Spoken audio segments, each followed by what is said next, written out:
evening. I'd like to resume our meeting. We called it to order at 6:30 to go into an executive session to talk about collective bargaining. We're now going back to our public study session, and let's start off with the Pledge of Allegiance. I pledge allegiance to the flag of the United States of America and to the republic for which it stands, one nation, under God, indivisible, with liberty and justice for all. A couple of announcements. First of all, thank you to my colleagues on the board for holding the meeting and running the meeting and making sure it worked fine 2 weeks ago. So thank you very much. Great opportunity to... Wasn't it a record like 30 minutes or something? Okay. And two other announcements. I would like to present Achievement Award, first of all, to Mrs. Naomi Hoffman for her work with New York State School Board Association training, 75 hours. Yay, Naomi!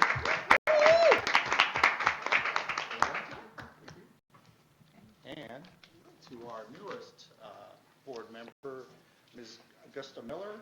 This is from Capital Region BOCES, and this is your training on fiduciary responsibility for school board members. So thank you very much. If you put that up there, you did. You're legitimate now. Yeah, I guess so. We're a fiduciary. As opposed to before. We're a fiduciary now. This is a study session intended for the purpose of administrative updates to the board. There are no public comments. The next meeting will be July 9th, and that will be public session. Members can also contact the board by email to boe@shenendehowa.org with any comments or questions. All questions come in the Office of Public Information Officer and are shared with the board and our superintendent as appropriate. Policy questions and concerns are typically addressed to the board president. Operational questions and concerns are typically addressed by superintendent and her designee. So that's our standard message. Can I have an adopted agenda? Mrs. Hoffman, second. Mrs. Stevenson, all in favor? Okay. The next thing you'll see is something new. This is our Board of Education reports and comments. One of the things that we felt as a board is that this is an opportunity for us to bring forward what we've seen in terms of committees, partnership meetings, sort of a mood and a flavor of what's out there, as well as specific things that we want to make sure other members are aware of. So we don't go by any seniority. Anybody that would like to bring forward something, please do so. Anybody? Mrs. Hoffman? Okay. So I really like this, and it gives a lot more structure to this process. So thank you for supporting the change. So what I was going to do is I was just going to give some updates on things that were not covered by administrators in the past meetings. So for the audit committee, the only thing I wanted to point out is that there are 2 members that serve that are not employees of the district, because it has to be 3 members. That's Mike Walsh and Lauren Grabowski. We had a meeting a few weeks back. We went over the internal audit report on cash receipts and also talked about the process for the external audit report that's about to take place. So I wanted to bring that to your attention. I know that there was also a security IT report that is still not wrapped up, but I think that that's coming soon. And we're also going to review the internal auditor's contract at our next meeting. For the policy committee, I wanted to point out, because I know a lot is being done with wellness, and that was one of the policies that was up for review. So it was the first reading at our last board meeting, and I just wanted to say that there was language that was put in there that talked about the committee, talked about who the stakeholders are. It talked about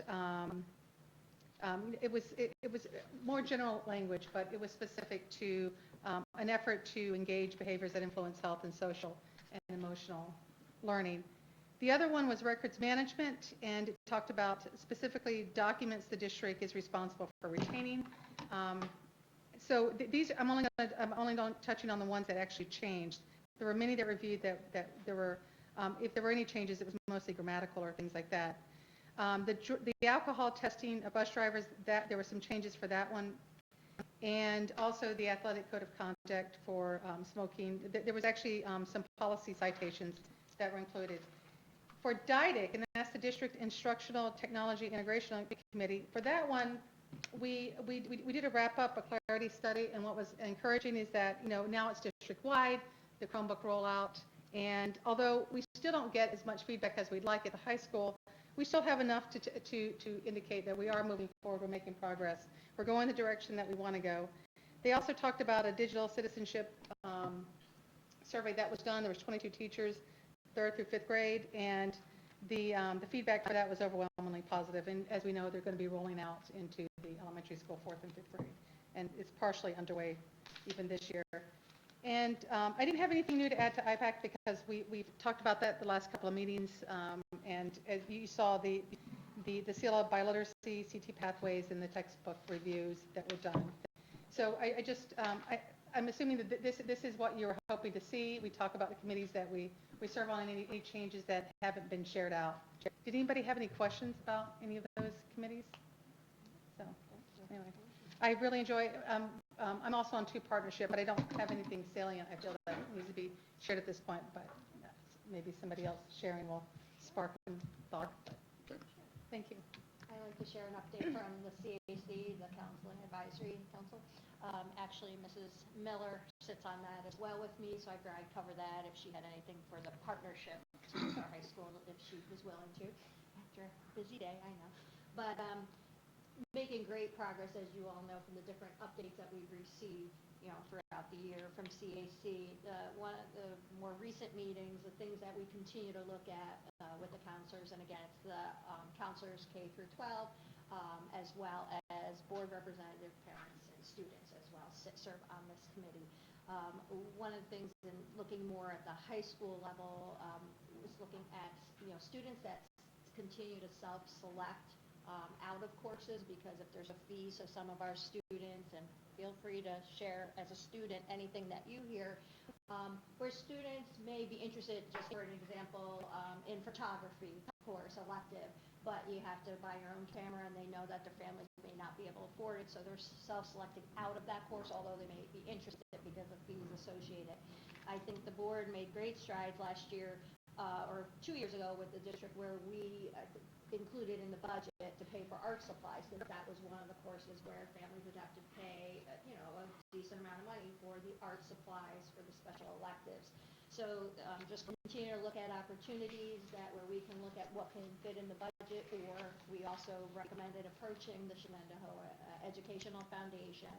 But photography was one course where families are still buying their own cameras for that. So just a lot of great things looking forward. How else can we really support our students so they are selecting courses that they truly feel that they benefit from, and not having that inequity of just because they can't afford something. So very excited to look forward on that. Also looking at, and I know Dr. Wood, we've had these conversations as well, so it's not about doing more semester courses, electives versus full year electives, giving more students opportunities to try things that may be career oriented or related. I'm just throwing out this an example. Just say they wanted to do, just because that's what I do, nonprofit fundraising. They take a course for one semester and say, I really love this, and there might be a second follow-up course the second semester, like 101, 102, if they really felt that was the direction and they wanted to learn more, and the second one would be an upgrade or enhanced version with more in-depth learning. But if they take it after one semester, like, oh, that was interesting, but not something I want to pursue, they're not forced to be in a full year course. So I know looking more at things like that. So just a lot of great things. And of course, for the younger kids too, counselors are really looking at, with the mandated, with pushing things out, but just supporting our kids and working more with the mental health counselors that we have. So a lot of great things moving forward. They're excited to be looking at new ways of reviewing curriculum as well. So just wanted to share that. I do have a question, and maybe Gusta could. So as far as offering support, this is, I feel it's in that category, so, and it has to do with vaping and those that are struggling with addiction. What are we doing, and I'm not sure if someone else feels more comfortable answering this, as far as to help the increasing need potentially for students that are addicted to, whether it's nicotine or something. So what are we doing now, I guess is the question, and is that number of students growing that are struggling with addiction? So the question is, I'm not sure if the number is as prevalent as people think. We have kids who use. There's a difference between use and being addiction. Yep. So I think that's the first piece. And secondly, in those cases that occur, oftentimes and most times, those things are handled in a whole private way by families. Because one, that's not our bailiwick, so to speak, our purview. When we have situations where families, for instance, the Saratoga Center for the Family, it's not an addiction piece, but we have situations where family needs supports. We try to point them in direction to get supports. Because, I mean, it's kind of like someone asking someone for financial advice. I can tell you, but I can't give you good advice. Because if it falls apart, then who's liable, so to speak? So we try to point people in the direction for supports. I also think that, educating people on the dangers of vaping, prevention, the prevention and the dangers, the potential dangers of vaping is our, we're taking it, some of us are taking that on just so there's an awareness, but, kids who smoke cigarettes, it's up to them to quit. Yeah, we take on the educational aspect of it. Right. Right, no. So I sent you a text, I asked did. you this question, and it was because someone has come out and pretty much said that their child became addicted to vaping. And what can they do? Vaping Is there any nicotine. guidance? Well, the nicotine in vapes, of course. And so asking for guidance and asking, is there anywhere, I could direct them? And that's why I sent you the question. I think it, becomes, like Dr. Robinson said, it's a personal thing, and I think it, it can start with your family doctor or, figuring a way to become. And So I could say that, but I wean could also oneself say the Saratoga Center. Yeah, I mean, this Okay. typical, we try to, if you want to say, have people go to where there's services that they can consistently get, and not a one and done. It's we're fortunate in a community where most families are able to access outside services and supports. Certainly our counselors and talk to kids about, again, the whole prevention piece of it as much as you can, and try to lend support and those type of things, and collaborate with families, because with the whole HIPAA thing, we can't get into the medical issues with kids. No, I completely agree. And so unless the family gives us the authority to speak to whomever they're speaking to, it's not, our intervention, so to speak, is somewhat limited. The good thing is, in many cases, families want the support, so they're willing to have our counselors or our psychs talk to outside counselors or psychs that their child may be using. And actually, if I can piggyback on that, also as part of CAC, the counselors were saying, because we were talking about a lot of different things and resources that are available. So they try to put together resources for themselves, so if families inquire, that they can say, we can refer you, you can talk to, here's some resources. Not say refer you. I we think can't, that but that's what here's that person was resources. looking for, And yeah. I know they've been working with Mrs. Carmen as well to update those. Okay. So we have, and I believe on our website, Mrs. Carmen, too, on the wellness, that we have other links and resources And also, there's state agencies that's out there, Right. the Office of Alcohol and Substance. There's clearly more that I'm willing to share in this. No, I'm part of saying, the so situation, that's the which is piece why that we they're do. asking that No, that's what question. we do. We point people Yeah. to resources to say, here, you need to check it out. You know your circumstances, but here is a potential resource for you to go to. Right. Okay. And that's the extent of our, what we can be legally involved in, so to speak. I agree. Yeah. Okay, thank you. Right, anything you want to? Yeah, it's not an internal committee, but it's, I believe that it's in our interest that the board be updated and aware of what's going on with BOCES. Now, I am not, No, go good, yeah. myself a representative of the Shen board on the BOCES board. Our representation is at large, even though we're allocated by county. So I'm not really the Shen representative, but I do want to report back to you because Shen is one of the constituent bodies. And one of the things that a lot of people wouldn't have been aware of, that I think that it's of interest, was that our district superintendent down there, and that's their title, it isn't just what we call them, the district superintendent down there, Anita Murphy, was actually actively recruited by the commissioner to become senior deputy commissioner for the state education department. Initially, it was going to be P16, preschool through the equivalent of through college. But when she was given an appointment, or was going to go forward with the appointment, and it was going to be on senior deputy commissioner on policy. This was actually going to be very beneficial to the state because she's a go-getter and she gets things done. She sees things as they are, and she does what's necessary to get them done. On the other hand, it would be a terrible loss to the constituent component schools because she does a heck of a job down there.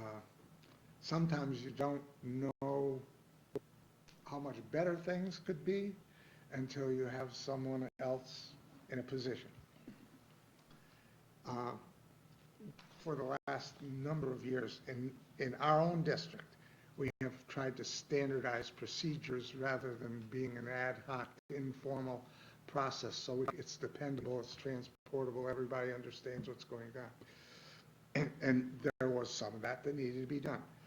But Capital Region BOCES is particularly prone to having ad hoc informal arrangements to the extent that there were over 100 memorandums of understanding or agreement among various segments of the workforce and the administration to deal with various things. Some of them were in direct contradiction with one another. That's not workable. Nobody knows what end is up. So one of the big jobs she's done is bringing us back in under the umbrella of the negotiations. And that's important. But one of the first, and she's been there for 2 years, one of the things she did when she first got there was to go to each component district and talk to each superintendent. What can BOCES do for you? I don't know whether that conversation has taken place prior to that, but that's important. And BOCES is there to serve the district's needs. We do an awful lot for ourselves, and we have the resources to do that. But there are a lot of small districts out there with limited numbers of financial resources and personnel, and thus not as much of a talent pool. And so when BOCES can bring their expertise or bring people in with expertise to address this need, it's much better. So I guess the bottom line is I think we're very fortunate that Anita has decided that she was going to stay with BOCES rather than going with the commissioner. And I wanted you to know that had transpired, there was a possibility, and it's come down in our favor. I got one thing I want to mention, just partnership with Carrigon. So as we're all aware, Principal Greg Wing is retiring. I would like to mention how he operated as probably the stalwart of the partnership program. This is something that state ed says we have to do. It hasn't really changed in almost 25 or 30 years. That's probably something the state should look at because we do so many things differently in terms of how we communicate, could be by blogging or other means. But Greg really set the standard in terms of what a building principal could do. What comes to mind is what he presented 2 or 3 years ago on a project called the Compass Project. And this was really a desire within the building to make sure that whenever a student is faltering or falling behind, very quickly figuring out what the problem is, identifying it, and get the right resources onto the student. Rather than waiting for the third or fourth test failure, maybe it might be the first, okay? And I think that, and he worked with the district leadership team, and really, how do you figure this out? And I believe he worked with somebody that we brought in as an intern type role, but to me, that's the type of thing that a partnership team can do, is really figure out using all resources, using parents, students potentially, maybe not so much at the elementary level, but definitely middle and high school. What can you do to fix the glaring concern that year? And I think the Compass Project embodied that. I look forward to working with Carrigon next year as his successor, well, I'm sure ably take over the reins. But I think that he definitely set the standard and should be recognized for it. So, anything else? Okay. All right. Let's move on to superintendent's report. Thank you very much, Mr. President. This is going to be a type of an odd thing because the person who we're going to recognize had a medical procedure, and apparently the anesthesia is still wearing off, so she's not here. But like any good person that comes from families, not only one parent showed up, but both parents showed up. So we have in the audience Mr. and Mrs. Beebe, who are the parent of Michelle Mylott. And the reason why they're here is, so this morning, maybe it was late last night, I'm finally scrolling through all my emails, and I saw a response from someone from a state organization that several months back I offered a recommendation, nomination, didn't hear anything from it, thinking, who knows what happens with it. So to my surprise, I sent it to Michelle, said, hey, did you see this? And she had the, oh my God, emoji emails out to me, and so she hadn't seen it as well. And so just to kind of put in context, I often say that as a school district, we don't apologize for trying to put forth our best effort all the time on behalf of our students. And the we is a collective we. As you recall, Dr. Wood was recognized as the district level administrator by CASDA. Rhonda Gastononi, the high school principal of the year by CASDA as well. And I'm pleased, and I'll just read this letter. It is with great pleasure that we are sending this letter to follow up on your this was actually to Michelle, on your superintendent's nomination to you as candidate for the 2019 New York State Council of Administrators of Special Education Administrator of the Year. Please accept our sincere congratulations for having been selected as this year's recipient. Your application rose to the top of the pool of candidates with your extensive 20-year career in education, with 11 years of administrative accomplishment, your work in developing and supporting the RTI process for all students in your district, your strong leadership role, your work to bridge the gap between regular and special education, your advocacy in preparing students for success, and the team you facilitated result in program services that have drawn families to your district. These many accomplishments demonstrate the fundamental tenets of the New York Council of Administrators, Special Education Administrators of the Year Award. So Michelle Mylott is going to be recognized on July 24th at their Summer Institute at the Albany Capitol Center at 9 a.m. that morning as the 2019 NICAS Special Education Administrator of the Year. So if she was here, I would say, Michelle, please come up. But she's not here, and I just want to acknowledge her parents and ask the board to please join me in applauding Michelle Mylott.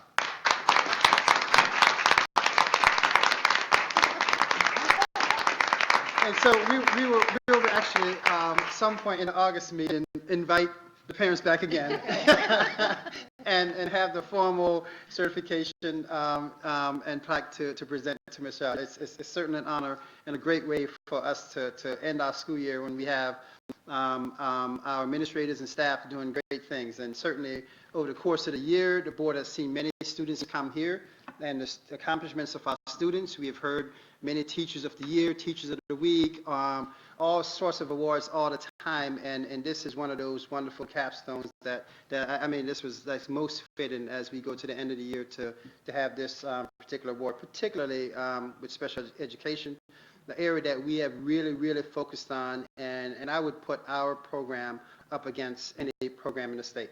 So much to the point, as this letter said, we have people literally move here because of the program, and a perfect example of that is the MOVE program that we just started, that we thought we were going to have 3 or 4 kids in the first program, and after the first year, that program is at capacity, and we're at starting the second program. Before we even modify the space for it, we're already concerned that we might be at capacity for the second program. So that's an indication of the wonderful work of many good people. So again, congratulations to Michelle. So thank you, Mr. and Mrs. Beebe, for coming. Appreciate it very much. A second recognition, since we're in a good end of the year mood, right? And I mentioned to the board in Friday bulletin, and you may have read it in the newspaper. So the state education department started doing some things differently so unfortunately, the ties 5-6 years ago, it was always about schools on failing lists. You know, coming off No Child Left Behind, it was kind of like, how do we embarrass schools into doing better? But obviously that doesn't work, because we know that just like any human dynamics, if you tell me how awful I am, after a while I'm going to say either I'm going to avoid you or I'm just going to live down to your low expectations. And I think schools started to feel that pressure, like, wow, what is this about? So they started taking a time, really trying to recognize those schools that are making significant achievements. And this just came, even though it was dated the 14th, just came a letter on behalf of the Commissioner Illy and the Board of Regents, a right to congratulate you on your district having a school that has been designated as a recognition school. This school among those in New York State that have high academic achievement, growth, and graduation rate and have made progress. This is going back based upon 2017-18 school year. And this is actually a nice certificate that they sent in the mail today that I'll be framing and giving it to Mr. Gastononi to hang somewhere prominently in the high school, because again, I think it's important for people to know that it's because of collective work and responsibility that we do the things that we do, and we live up to our mantra of commitment to excellence. So again, wonderful recognition for that. So congratulations to not only, it's not a high school thing. I often say that people say a high school award is a high school award. High school award is a K-12 award, because as kids go through a system, we hope that the culminating piece is what they enjoy doing in high school. Speaking of culminating piece, as you know, we have graduation on Thursday. And if I'm not mistaken, and Mr. Meir probably could correct me, I think we have about 780 plus beautiful minds will be walking across the stage, which is a fairly sizable class on this Thursday. Graduation starts at anywhere like 1:30. And so we are pleased to be there. Certainly thank you as a board, making it certainly one of those very meaningful things by your presence. And I say that because actually I was talking to a colleague, and it's like, so all your board members go to graduation? They're like, no. And I'm thinking, that's kind of odd, because that's all I've ever known. And so I say that because I think I've taken for granted that you as a board have always been at graduation. So I want to express my gratitude for that, for something that I thought was just a norm, almost like a given. How dare you not come? And so certainly we're looking forward to graduation and wishing those young people all the best on their next chapter in life. So we're very appreciative of that as well. And just two other quick comments, logistics. Speaking of administration, so we have graduation on Thursday, and on Friday, probably to the chagrin of some of our administrators, on Friday we'll be having our Leadership Academy meeting all day at the Hilton Hotel here, where we start our goal setting process. And then we have another session again in July. And so for the July 9th board meeting, I'll walk the board through our goal setting process, so you can have appreciation of some of the things that we're doing. And so I share that with you because oftentimes people think that the summertime everything goes dormant. Summertime is actually when we get a lot of stuff done. That's where we're able to stop, reflect on what we have achieved, and think forward. There's also an opportunity to kind of rejuvenate, to be able to do the quality work come September. And also this summer is going to be a very busy summer here on campus. We have already started construction, if you've noticed, at High School West. A lot of pavement had already started in front of High School West. We anticipate next week the roadway coming on Moore Road is going to be pretty much shut down, because we'll be doing a lot of rerouting roads coming off Moore, as well as rerouting roads by Acadia and 146. So I joke that if, like Rip Van Winkle, if you go into the mountains, if you go away for the summer and come back in September, you will not recognize certain roads, because we'll have roads where roads aren't now. And the whole notion is designed to make the campus flow a little bit easier, because if you come here morning and afternoon, it's very congested. So we're trying to ease the campus flow. A lot of other work. The high school cafeteria right now is totally gutted out. If you walk into the space, you're like, whoa.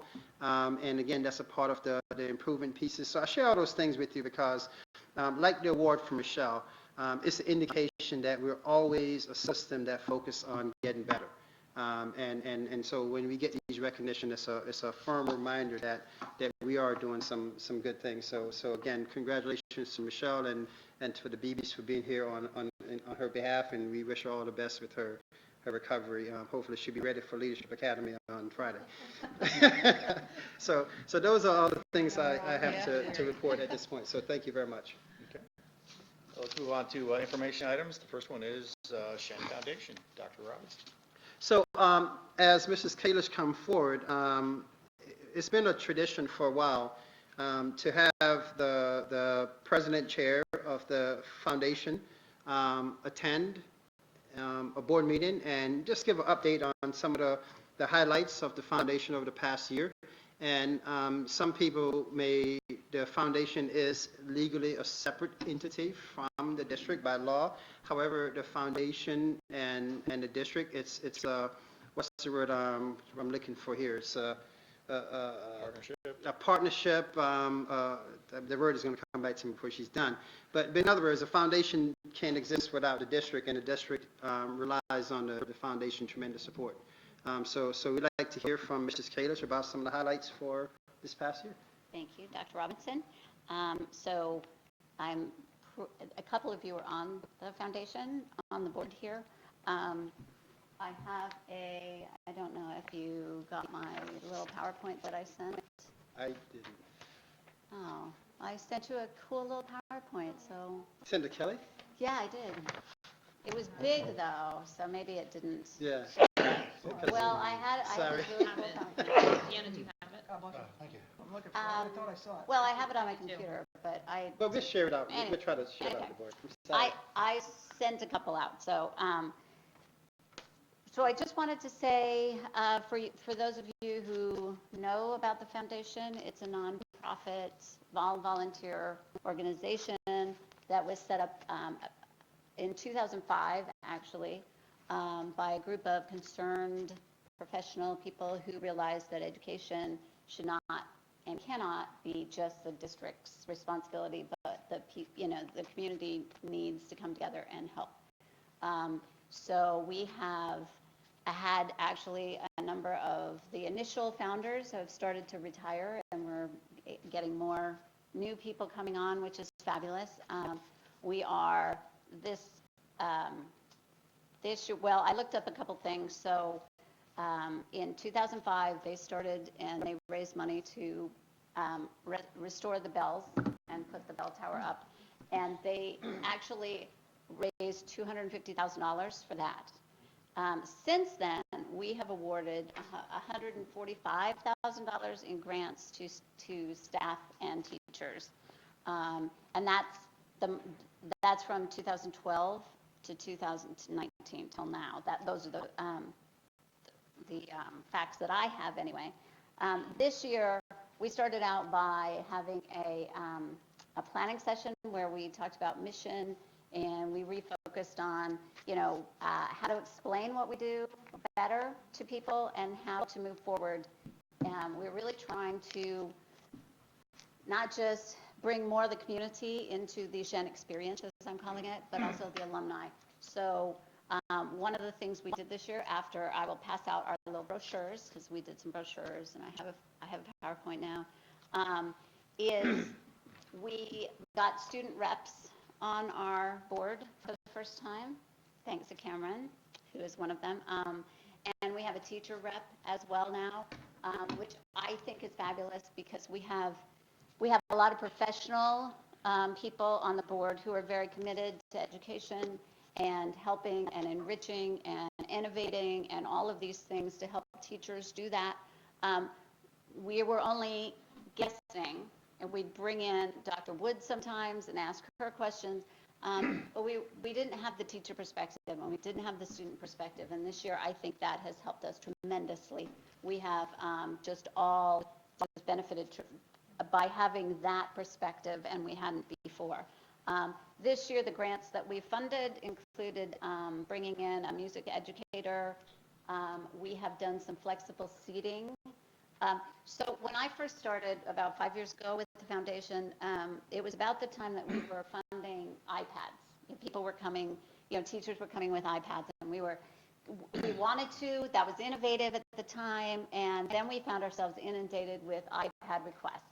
And then it became, okay, the district is now moving to Chromebooks, and so we are pulling. So as a foundation, we are looking to be the source for the new and different things that can't quite either fit into the budget yet or fit into the budget because it's something new, and the time constraint of a bigger school district means that you can't always jump on things like that. But the foundation, we can.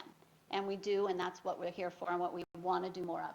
So chief of that is we have to raise more money. So because we can give more grants if we raise more money. And as a nonprofit, the best way to raise more money is to have a draw, a pull.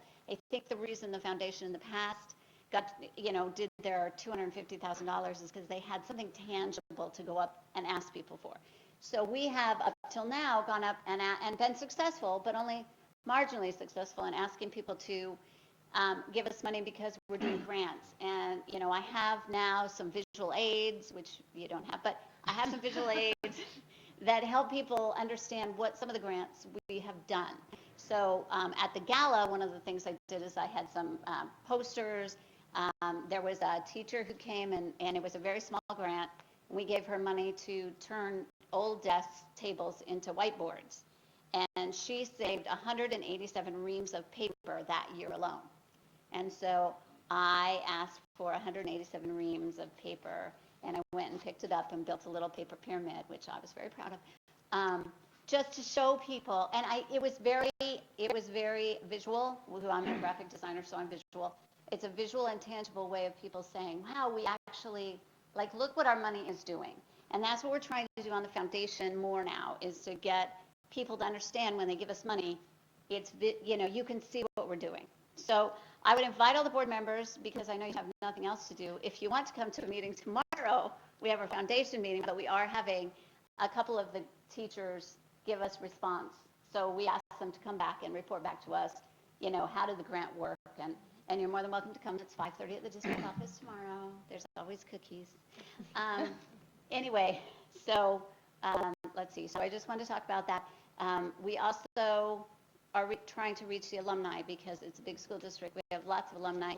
We've got to be able to raise more money. And we raise more money, we get more things happen. So one of the things we've done is we've launched the Shenendehowa.com, and it's in its infancy.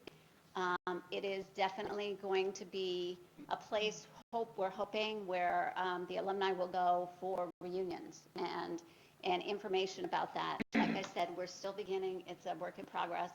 But we're really trying to turn that into a place where we can connect with the alumni, and the alumni can connect with Shen. And we, as the foundation, since we're not the public school district, we can actually ask them to support us and give us money, and then we can help the teachers and students and all of that. So that's what we're looking at.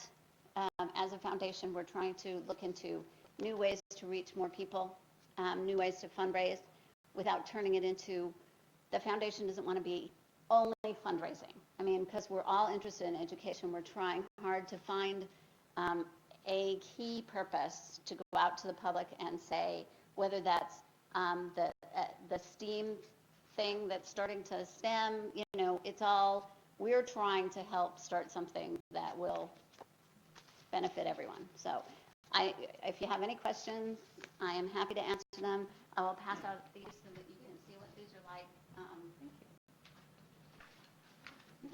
I think you have one of these. But, 15. So, well, that's 16. Say 58? Also, 15.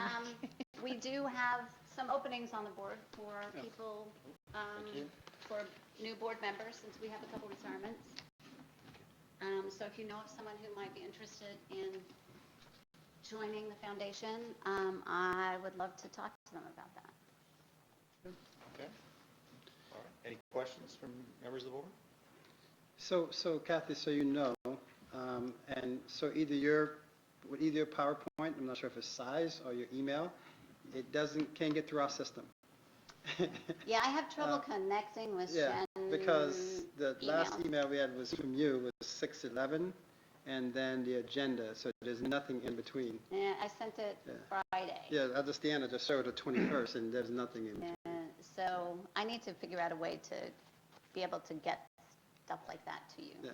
But Yeah, we have figured out. Deanna, I would love to serve on the foundation, but I can't because I do professional fundraising for nonprofit now, so it's a conflict. But I'd be willing to sit with you guys, not as part of the foundation, to brainstorm on some ideas. I'd love to do that. That would be So, incredibly like the good. three of us, or whomever, it could be three just to get it going on some great creative ways and we would love that. Yeah, thank you. We would appreciate it and benefit greatly from it, I'm sure. I will see what I can do about getting that to you some other way. Yeah, Like talk to maybe Mr. McDermott back there. He'll figure it Maybe out. a Yeah, I think it's like caught in spam somewhere. Well, I do tend to make really large PowerPoints because I like pictures, and so they tend to be like, 7 megabytes. Yeah. Well, or something like that. Can I tell you? I like my photo. Thank you very much. Let's go on to 4B, Summer Program Overview with Dr. Wood.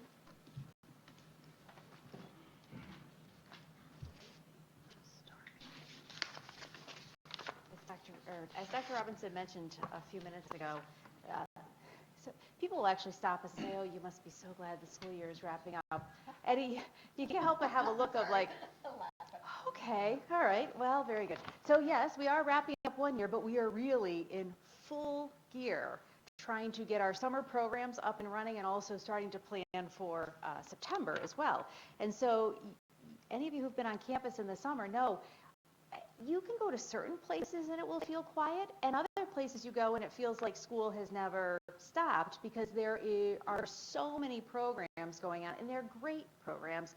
They're programs that really fit the needs of specific students. One in particular this year up at Chanko Elementary is going to be our summer literacy program, and with that is our kindergarten jumpstart. I do want to highlight that last year was our first year with the kindergarten jumpstart program. We had one section with 2 teachers and maybe 12 students or so. That program is being expanded this summer. We're actually going to have 4 sections of it, and we have invited students who have demonstrated the greatest, that they would benefit most greatly from the program from across all 8 schools. It is also our K-5 ENL, so students who are still learning English, they also are invited to attend that program. So that is led by Scott D'Ambro with Adam Sweet coordinating the ENL. Middle school, high school, summer school, Frank Roselli and Jennifer Lee Alden continue to lead that program, and they are still awaiting information on certain students to see if they're going to make it through or if we're going to be inviting them to summer school. But I will say summer school is a really important option for students. The number of students who can come to the summer, I know this is not their first preference place to be, but the fact that they can come and recover credits, and then many of them are able to move on successfully with their grade level back on track, it is a really important safety net for our students. We have the extended school year program for our special education students. You see in the upper right-hand corner, cute little one last summer who was from the extended school year program who went on a field trip last summer. I'm assuming that's that aquarium at the old Rotterdam Square Mall. Summer camps through community ed. My understanding is that we probably, when we're back here in October getting how the summer camp went, that number is probably going to be larger than ever in terms of the numbers of students participating. And then we started this a few years ago more consistently, offering, we hire our teachers to do Regents prep, and it is really for the students who got a score much lower than they were hoping for, or passed the course but failed the Regents. And so we advertise that we offer this prep because we want our students to be able to come in and recover that credit, and it is very hard to do it absent some structured support, especially if you didn't make it through right when it was fresh at the end of 10 months of instruction. And it's not just students that we're programming for over the summer. There is a lot going on for staff as well, and you know it because you're going through the pages and pages and pages of the staffing agenda.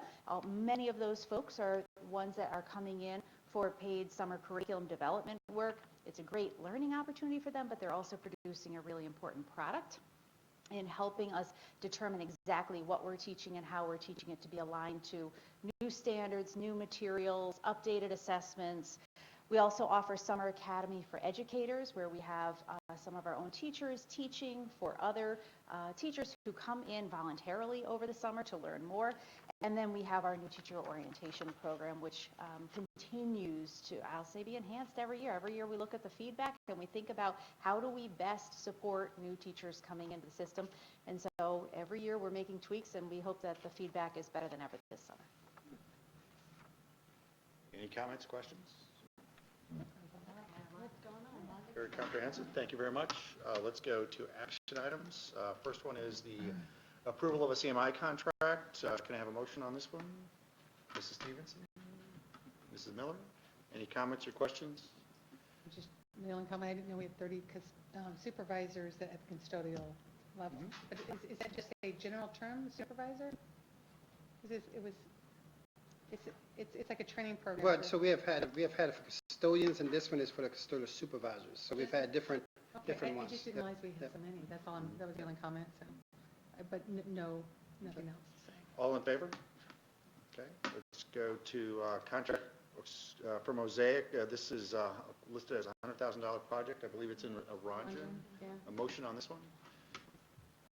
Mrs. Rajat, second. Mrs. Hoffman. Any comments, questions? All in favor? And third one is contracted services for special education. Motion on this one? Mrs. Miller, Mrs. Stevenson, second. Any comments, questions? Okay, let's go to Mrs. Bush for personnel items, approving of staffing recommendations. Do you see some teaching positions on there? Yes, good evening. And we have one of our recommendations for a new teacher for science. Dan Eckert is here. Dan, just stand up. Yeah.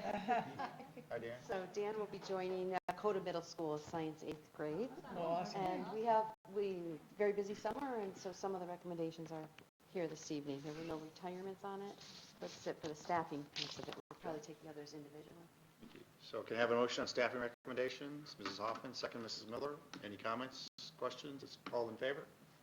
And let's go to transportation recommendations. Transportation recommendations are based on the summer bidding, so summer work. Okay. Motion, Mrs. Rajat, second, Mr. Delalo. Any comments, questions? All in favor? Okay. Next item is approval of superintendent's contract. Can I have a motion on this one? Mr. Delalo, second, Mrs. Hoffman. Any comments or questions? Go ahead, Mr. Delalo. Yes, I would like to comment. Dr. Robinson has been in this district now, is it 14 or 15 years? 14. And during his entire tenure, he's always, despite the fact that he's always raising the bar, not only from everybody else, but for himself. And despite this, he has never really been an advocate for himself when it comes to adequate compensation. It's always about, no, don't give it to me, give it to the people that work with me who get so much of the good work done. And it's absolutely true, but at the same time, I don't think he should be self-sacrificing. And so this year we are in a position where we feel that we can do a little bit more for everybody else, because initially he was willing to give up some of what he was otherwise going to receive and give it to him anyway. And so this year his contract will be more of a recognition of what he deserves. Appreciate that. Any other comments, questions? Okay. So this will be a modification at the raise, not 2.5%, but actually 3% on par with all other employee organizations. Any other comments, questions? If not, all in favor? Okay. Let's go to number 4, and this is approval of DLST, DASS, and Management Confidential Benefit booklets. Can I have a motion on this one? Mrs. Hoffman, second. Mrs. Miller. Any comments, questions? If not, all in favor? And final item is ratification of collective bargaining agreement with Shenendehowa Teachers Association. Can I have a motion on this one? Mrs. Hoffman, second. Mrs. Rajat. Any comments or questions on this one? Very excited that we're here. Okay. All in favor? All right. Thank you. So we're done with all the action items. At this point, we're adjourning, and this is the last meeting for this particular school year. We will have our reorganization meeting at 6 p.m. On Tuesday, July 9th, here in the Gowanus Library. Any final comments before we move to adjourn? And just officially, I won't be here at the July 9th meeting. Correct. Okay. Yeah, we got that. Can I ask a clarifying question? So we're not doing a retreat prior for this one, correct? No, Okay. Correct. we're not. We will have 5 board members, so that's the reason Absent, for yeah. not having No a retreat. problem. So I'll make the adjustments on the agenda. Okay. Right, I won't be here either. Yep. And so, but I think we will have Todd, Christina, Gary, You're sure Deanna. I have not heard him say he will not be. Okay. Okay, Maybe check him out. I don't know where he was tonight. okay. Anything Maybe it was else? tonight he wasn't going to be. Okay. We'll find out. I'm sorry. Anything else? If not, can I get a motion to adjourn? Mrs. Stevenson, second, Mrs. Hoffman. Any comments, questions? All in favor? Okay, meeting adjourned. Thank you. Really appreciate it. Thank you for